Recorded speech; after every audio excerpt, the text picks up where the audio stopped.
Je n'aurais jamais cru devoir défendre la mémoire de ma propre mère au cours d'un repas de famille, mais j'étais là, avec les mots de ma belle-mère qui résonnaient encore sur la table silencieuse. J'ai fait plus en tant que mère au cours de ces 8 dernières années qu'elle n'en a fait en 10. À ce moment-là, alors que tout le monde s'est figé, les couverts en l'air, j'ai réalisé que je n'étais plus une adolescente sans défense. J'étais Tamara Parker, 18 ans, et j'étais sur le point de montrer à Claire ce qu'il en coûtait d'essayer d'effacer ma mère de ma vie. Je m'appelle Amara, et voici l'histoire de ma belle-mère qui a tenté d'effacer ma mère biologique de mon existence, et de la façon dont j'ai finalement mis un terme à cette tentative. J'ai grandi à Westlake, une ville de banlieue ordinaire où tout le monde se connaît. Lorsque ma mère est morte d'un cancer il y a 8 ans, j'ai eu l'impression qu'une partie de moi était partie avec elle. Mon père, Robert, a été détruit. Pendant près de 2 ans, nous sommes restés tous les deux à essayer de recoller les morceaux de notre petite famille. Claire est entrée dans notre vie quand j'avais 12 ans. Au début, j'ai essayé de lui donner une chance. Je l'ai vraiment fait. Mais dès le début, j'ai remarqué quelque chose d'étrange. Chaque fois que je parlais de maman, elle changeait de sujet. Si je lui montrais de vieilles photos, elle s'empressait de suggérer que nous fassions de nouveaux souvenirs. Mais la goutte d'eau qui a fait déborder le vase, c'est quand, le jour de mon 13e anniversaire, j'ai trouvé plein d'affaires de maman, des photos, des lettres, des souvenirs, cachés dans la cave.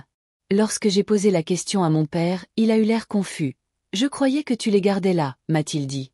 Mais moi, je savais. Claire effaçait peu à peu les traces de ma mère de notre maison.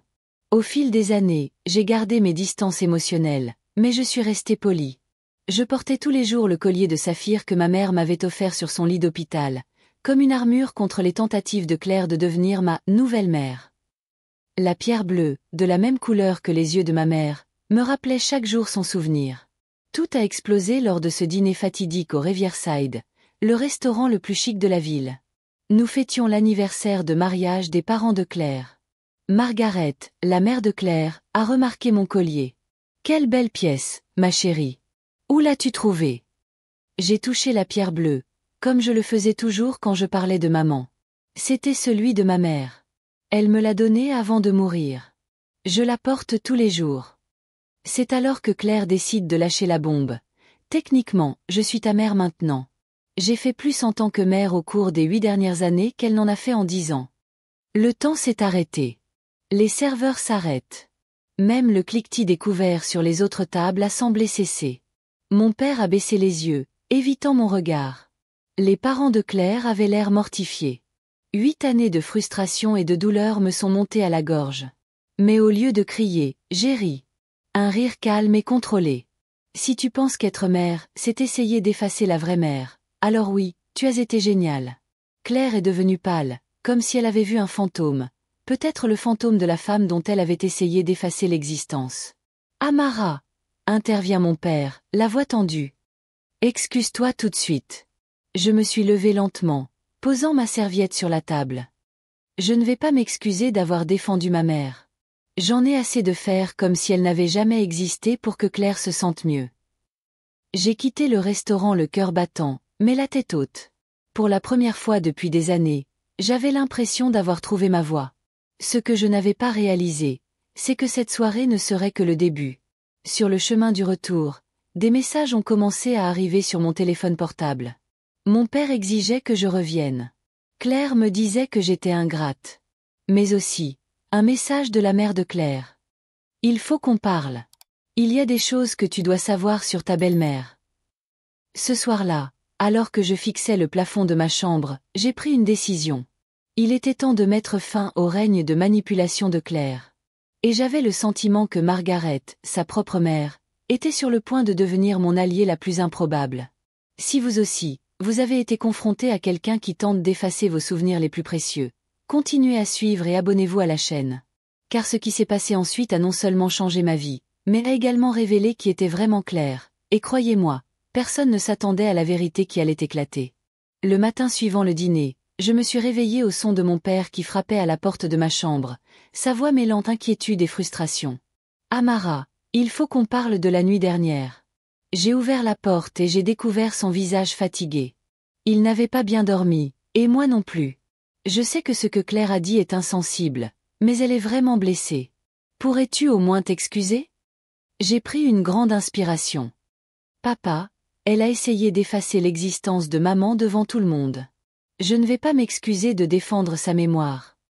Il a passé sa main dans ses cheveux gris. C'est juste que, c'est difficile pour elle aussi, tu sais?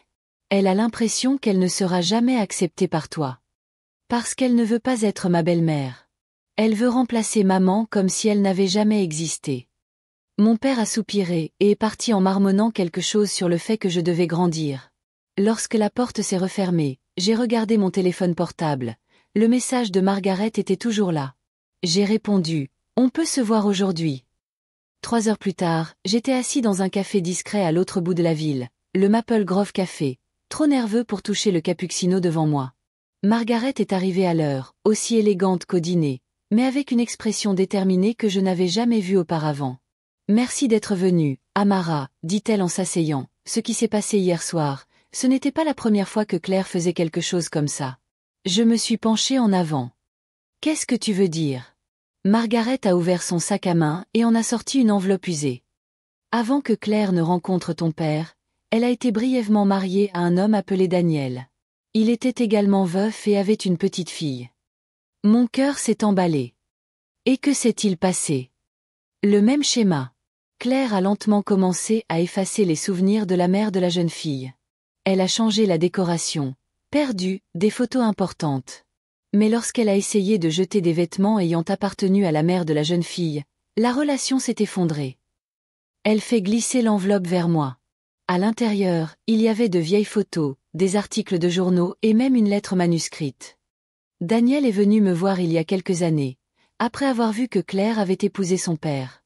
Il voulait me mettre en garde, mais je ne l'ai pas écouté. En feuilletant les documents, j'ai senti un frisson me parcourir l'échine. C'était comme si je voyais mon propre avenir, si je ne faisais rien pour y remédier. Pourquoi me les montrer maintenant? Parce que lorsque j'ai vu ton visage hier soir, j'ai reconnu la même douleur dans les yeux de cette petite fille. Et parce que... Elle hésite. Claire fait pression sur ton père pour qu'il déménage dans un autre état. Pour un nouveau départ. Loin des souvenirs de sa mère. Mon sang se glaça. Il ne ferait pas ça. Il l'envisage déjà. Claire lui a trouvé une opportunité de travail à Pinecrest, à 5 états d'ici. J'ai quitté le café, la tête qui tournait et un plan qui commençait à se dessiner. Sur le chemin du retour, je me suis arrêtée à la bibliothèque municipale et j'ai utilisé l'un des ordinateurs pour ne laisser aucune trace. J'ai passé des heures à faire des recherches, à prendre des notes et à envoyer des courriels. La semaine suivante, j'ai adopté une nouvelle stratégie à la maison. À la surprise de Claire et de mon père, j'ai cessé de porter le collier de ma mère. J'ai commencé à appeler Claire « maman » de temps en temps.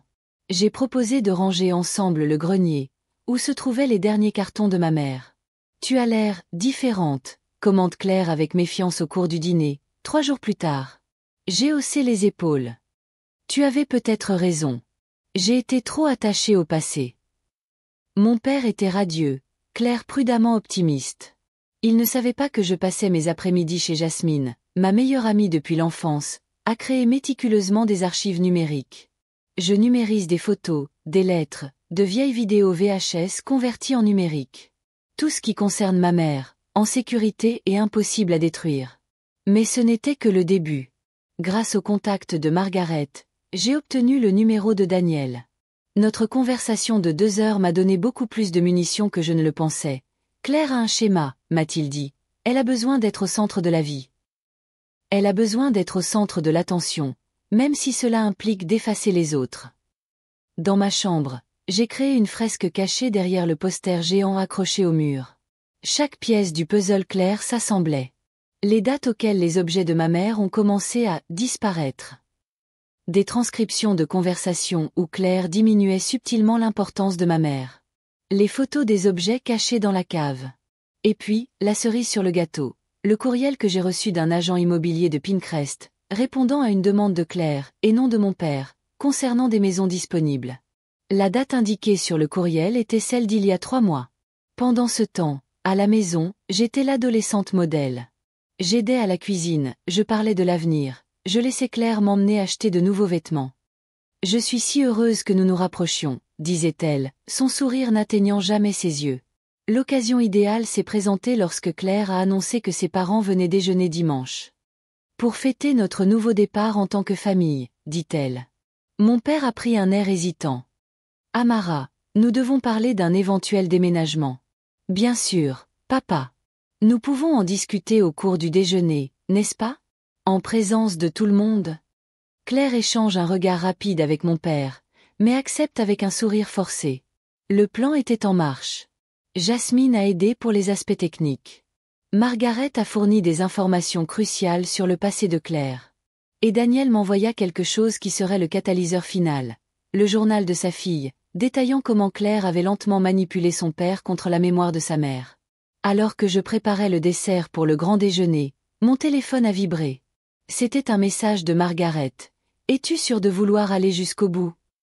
J'ai regardé la photo sur le frigo, la seule que Claire avait autorisé à afficher, de moi à 8 ans avec ma mère dans le parc, toutes les deux souriantes. J'ai répondu, absolument. Le dimanche midi, notre maison était impeccable. Claire avait passé la matinée à tout préparer, à vérifier chaque détail. Ce qu'elle ne savait pas, c'est que j'avais aussi préparé des « surprises » pour l'occasion. Lorsque les parents de Claire sont arrivés, j'ai remarqué que Margaret évitait de me regarder directement, comme si elle avait peur de ce qui allait se passer. Mon père semblait nerveux, regardant constamment sa montre. Claire, en revanche, était tout sourire lorsqu'elle a servi l'entrée. Avant de commencer à manger, dit mon père en se raclant la gorge, Claire et moi avons une annonce à faire. Claire prend le relais, les yeux brillants d'une satisfaction à peine contenue. Nous avons décidé qu'il était temps de prendre un nouveau départ pour notre famille. Robert a accepté une excellente opportunité à Pinecrest. Les parents de Claire ont eu l'air surpris, mais pas autant qu'ils auraient dû l'être. Margaret a baissé les yeux sur son assiette, confirmant mes soupçons qu'elle savait déjà. C'est vrai, poursuit mon père, ce sera l'occasion pour nous tous de nous retrouver en famille. Claire me lance un regard victorieux avant d'ajouter. Et Amara pourra enfin laisser derrière elle certaines attaches au passé. Un nouveau départ pour nous tous. J'ai souri poliment en prenant mon téléphone portable. En effet, Claire. À ce propos, j'ai préparé une petite présentation. J'ai connecté mon téléphone portable à la télévision de la salle à manger, une installation que j'avais testée avec Jasmine la veille. Qu'est-ce que c'est, ma chérie? Demande mon père, perplexe. C'est juste quelques souvenirs d'avant notre déménagement, que j'aimerais partager. La première diapositive est apparue à l'écran, une chronologie détaillée, avec les dates précises auxquelles les affaires de ma mère ont commencé à disparaître de notre maison. Des photos des objets, suivies d'images d'objets cachés dans la cave, le grenier, et même des objets trouvés dans les ordures. Qu'est-ce que c'est? Balbutie Claire, sa fourchette tombant bruyamment dans son assiette. Une documentation complète, répondis-je calmement. De la façon dont tu as systématiquement essayé d'effacer ma mère de nos vies. Je suis passé à la diapositive suivante, des captures d'écran de courriel entre Claire et l'agent immobilier de Pinecrest, datant de 3 mois, bien avant qu'il ne soit question de la prétendue opportunité de travail de mon père. Claire? Demande mon père, la voix tremblante. Tu avais prévu ce déménagement avant même l'offre d'emploi? Elle tente de se ressaisir. Je ne faisais qu'explorer des options, mon chéri. Pour notre avenir. C'est curieux, ai-je commenté en passant à la diapositive suivante. Parce que voici l'email où vous suppliez pratiquement votre ami Jason d'offrir le travail à mon père, en prétendant que nous devons quitter cette ville et laisser le passé derrière nous. Le visage de mon père a pâli. Le père de Claire s'étouffe avec son vin. Tu manipules les choses. Claire s'est levée et a crié. Amara déforme tout parce qu'elle ne veut pas m'accepter. Comment peux-tu ne pas accepter Elisa? Demandai-je calmement. Qui est Elisa? Demanda mon père. La fille de l'ex-mari de Claire. L'autre fille dont elle a essayé d'effacer la mère. Je suis passé à la diapositive suivante. Une photo de Claire avec Daniel et une petite fille d'environ 6 ans. Avez-vous déjà été mariés? Le choc dans la voix de mon père était palpable. Tu as dit que j'étais ton premier mari. Claire est devenue complètement pâle. Cela ne veut rien dire. Ce n'était qu'un bref mariage. Bref parce que Daniel a découvert que tu cachais des choses à la mère d'Elisa, ai-je ajouté, avant de montrer la diapositive suivante, des pages scannées du journal d'Elisa. Je n'ai pas trouvé la robe de maman aujourd'hui. Claire a dit qu'elle avait probablement été perdue lors du déménagement, mais je l'ai vue mettre des choses dans des sacs poubelles hier soir. J'ai lu à haute voix. Margaret a finalement pris la parole. Ça suffit, Amara. Mais je n'avais pas fini. Daniel est en appel vidéo en ce moment même, si vous voulez l'entendre directement. J'ai retourné mon ordinateur portable sur le bureau, montrant l'écran où Daniel, un homme d'âge moyen à l'expression grave, attendait. Bonjour, Claire, dit-il. Ça fait longtemps qu'on ne s'est pas vu. Claire semble sur le point de s'évanouir. C'est un piège. Vous complotez tous contre moi. Personne ne complote, Claire, répond Daniel calmement. Je te dis juste la vérité. Tu as essayé de faire à Amara exactement ce que tu as fait à Elisa. Effacer sa mère pour te sentir plus important. Mon père s'est levé, visiblement tremblant. Tu m'as menti? À propos de tout? Robert, ne sois pas ridicule. Cette fille a tout manipulé. Je passe à la dernière diapositive. Un enregistrement audio. J'ai appuyé sur « Play » et la voix de Claire a envahi la pièce. Elle et ce foutu collier. Comme si sa précieuse maman était une sainte. Quand nous déménagerons à Pinecrest, il se perdra accidentellement dans le déménagement, tu verras. Dans 6 mois, Robert se souviendra à peine de la défunte, exactement comme prévu. C'était une conversation téléphonique qu'elle avait eue avec une amie, enregistrée alors que Claire pensait que je n'étais pas à la maison. L'expression de son visage confirme son authenticité. « As-tu enregistré mes conversations privées ?» murmura-t-elle, la colère remplaçant le choc. « Non, Claire. Je t'ai enregistré en train de comploter pour détruire les derniers souvenirs de ma mère. » Le visage de mon père était rouge de fureur. Je ne l'avais jamais vu dans cet état. « Sors de chez moi, dit-il à Claire, la voix dangereusement basse. « Robert, tu n'es pas sérieux. C'est elle qui a tout manigancé. »« Sortez, crie-t-il en montrant la porte. Et prenez vos affaires.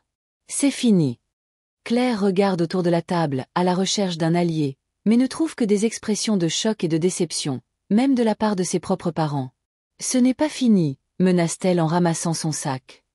Tu vas le regretter. Lorsqu'elle a claqué la porte, un silence pesant s'est abattu sur la salle à manger. « Amara, commença mon père, la voix brisée, je n'avais aucune idée. Je sais, papa. Margaret se lève lentement. J'aurais dû dire quelque chose plus tôt. Quand Daniel est venu me voir il y a des années, j'aurais dû le croire. Pourquoi ne l'as-tu pas fait? Ai-je demandé. Parce que c'est ma fille, a-t-elle répondu simplement. Et parfois, il est plus facile de nier la vérité sur quelqu'un qu'on aime. Mon père s'est effondré dans son fauteuil, fixant les preuves sur l'écran de télévision. Tout ce temps, elle me manipulait. Elle nous manipulait. Elle ne voulait pas être ma belle-mère, papa. Elle voulait remplacer maman complètement. Comme si elle n'avait jamais existé. Daniel, toujours sur l'appel vidéo, ajoute, Claire a un schéma. Elle a besoin d'être la seule femme importante dans la vie de tout le monde. Elle ne supporte pas d'être en concurrence, même avec la mémoire de quelqu'un. J'ai regardé autour de la table, mon père dévasté, les parents de Claire stupéfaits, le visage compréhensif de Daniel sur l'écran. La vengeance ne semblait pas aussi douce que je l'avais imaginé.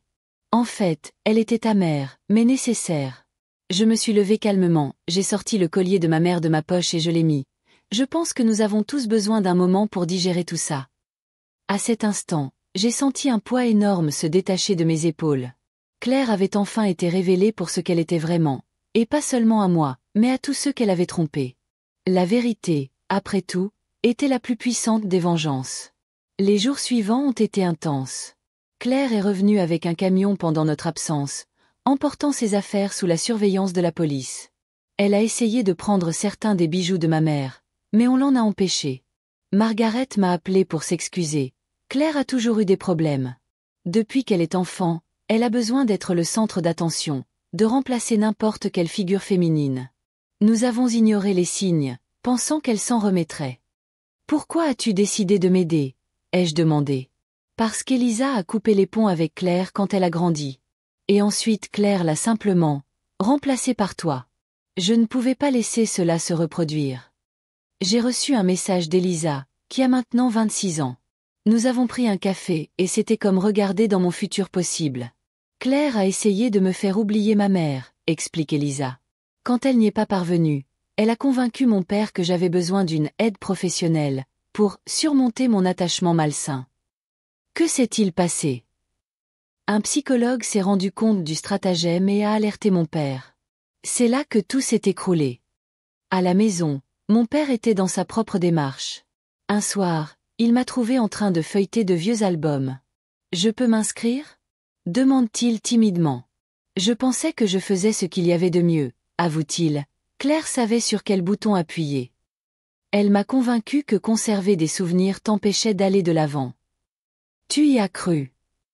J'étais perdu après la mort de ta mère. Je cherchais désespérément à faire ce qu'il fallait. Claire est arrivée avec toutes les réponses que je n'avais pas. Tu l'aimes toujours. J'aimais celle que je pensais qu'elle était. Mais cette personne n'a jamais existé. Des semaines plus tard, Daniel et Elisa ont apporté plusieurs cartons. Claire a pris les affaires de ma mère après le divorce, explique Elisa. Nous avons tout trouvé dans un de ces entrepôts. À l'intérieur, nous avons trouvé des objets qui avaient disparu au fil des ans. Des photos, le manteau que j'aimais, et même le journal de ma mère. Pourquoi le garder? Murmure mon père. Contrôle, répond Daniel. Elle devait avoir le pouvoir de décider si vous pouviez avoir accès à ses souvenirs.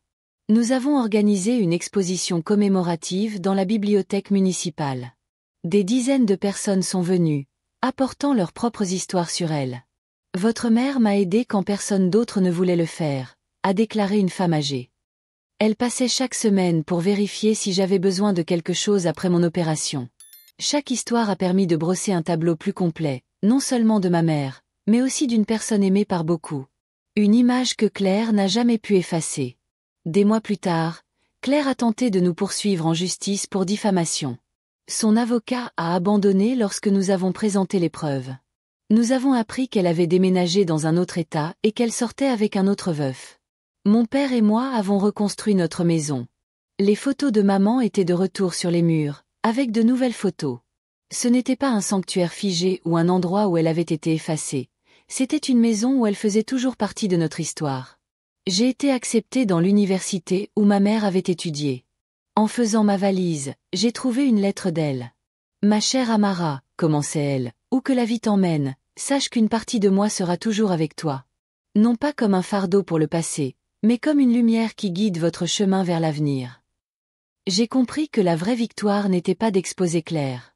C'était de préserver la vérité, à savoir que nous sommes constitués de tous ceux que nous aimons, qu'ils soient présents ou non. Elisa est devenue une amie proche. Ensemble, nous avons créé Memory Matter, un groupe de soutien pour les jeunes confrontés à la perte d'un être cher et à la reconstruction d'une famille. Mon père a fini par sortir avec une professeure de littérature qui respectait la mémoire de ma mère. À l'université, j'ai accroché le collier dans le dortoir. Ma collègue m'a demandé ce qu'il en était. C'est comme si j'avais toujours une partie d'elle avec moi, ai-je répondu. Elle vous manque. Tous les jours. Mais je suis aussi fière de préserver sa mémoire, de ne laisser personne effacer ce qu'elle était. La plus belle des vengeances n'était pas d'humilier Claire ou de ruiner son mariage. C'était de faire en sorte que la vérité l'emporte. Que l'on continue à se souvenir de ma mère et à l'honorer. Claire voulait être la seule mère de ma vie, mais cela s'est avéré n'être qu'une leçon sur la façon de ne pas traiter les autres. Elle voulait effacer ma mère, mais elle a fini par faire en sorte que je ne l'oublie jamais. Si vous vivez une situation similaire, rappelez-vous que personne n'a le droit d'effacer vos souvenirs. Votre histoire vous appartient. Préservez-la. Honorez-la. Et si nécessaire, défendez-la. Comme je le dis aux jeunes de notre groupe, le véritable pouvoir ne consiste pas à remplacer le passé, mais à construire un avenir où chaque partie de votre histoire occupe une place d'honneur. N'oubliez pas de vous abonner à la chaîne pour d'autres histoires comme celle-ci. Parfois, la réalité a plus d'impact que la fiction. Et les histoires comme la mienne doivent être partagées pour que les autres sachent qu'ils ne sont pas seuls.